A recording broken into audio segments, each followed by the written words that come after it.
Hello, New Life family. I'm Pastor Larry, and I'm here to talk about an extremely important subject.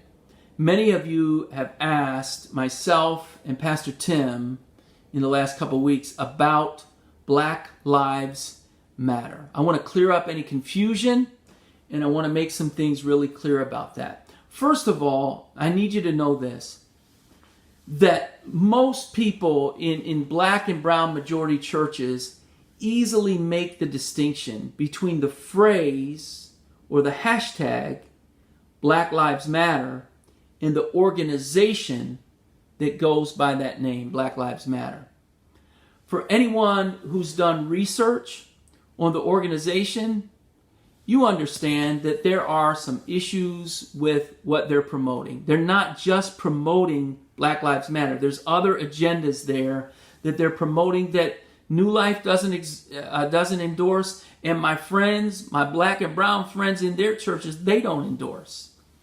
But they understand the difference. So the fact that most people understand the difference, the reality is that some folks don't, and there's some confusion.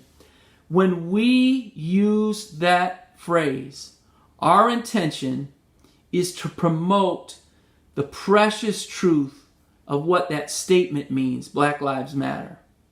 So let me just be super clear about this. When we use the phrase Black Lives Matter, we are not promoting the organization. But let me speak for a couple minutes on the importance of the phrase itself in our current context. As I said before I even became the pastor at New Life Church, I gave 2 sermons 2 years ago. And what I said then is what I keep saying over and over again. The church has one mission and one mission only. Not 2, not 5, not 100. The church has one mission. It comes out of the Great Commission in Matthew 28, 19, and 20. And that is, our mission is to make disciples. We're called to make disciples. And it tells us how to do that. But make disciples of all nations. That's what we're called to.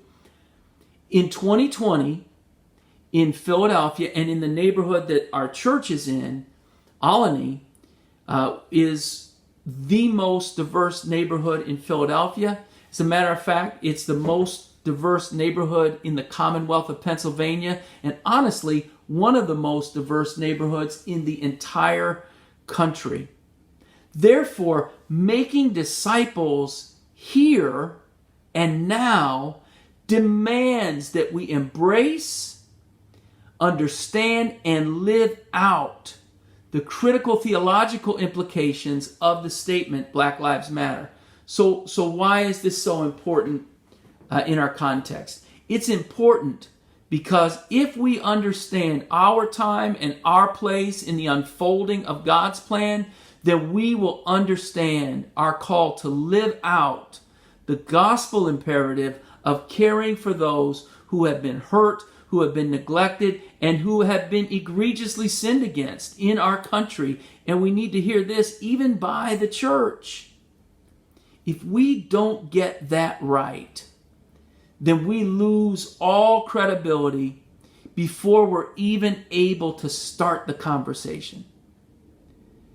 Brothers and sisters, I'm sad to say this, but it's true. The evangelical white church was largely absent from the civil rights movement in the 1960s. The white churches that were involved were largely liberal churches. And of course, the black church led it.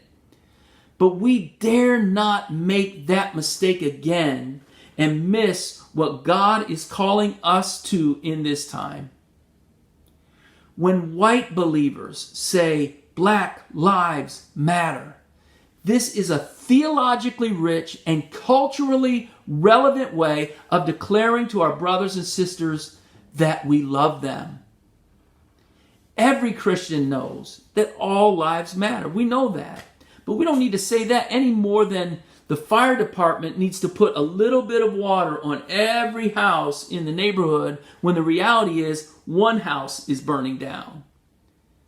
So let us walk in love and let us walk in solidarity with people from every tribe, every tongue, every nation, every race, every creed, every culture, and let us declare, especially to those who live under the weight of systematic and pervasive oppression, that we see you, that we acknowledge your pain, and that we will do everything that is in our power to walk in solidarity with you. We boldly proclaim Black Lives Matter to us, a church that is still majority white, because we know that you matter to God. Let us walk in the footsteps of our Savior, who proclaims liberty to the captives and freedom to the oppressed, that they might know the year of the Lord's favor. Let us walk in the Spirit, as the prophet Micah powerfully proclaimed, He has shown you, O mortal, what is good. And what does the Lord require of you? To act justly, to love mercy, and to walk humbly with your God. New Life, let us love one another, for love is from God. And let us live out our vision to be a thriving family in the city, where the broken from all nations are made alive and whole, finding hope and purpose in Jesus.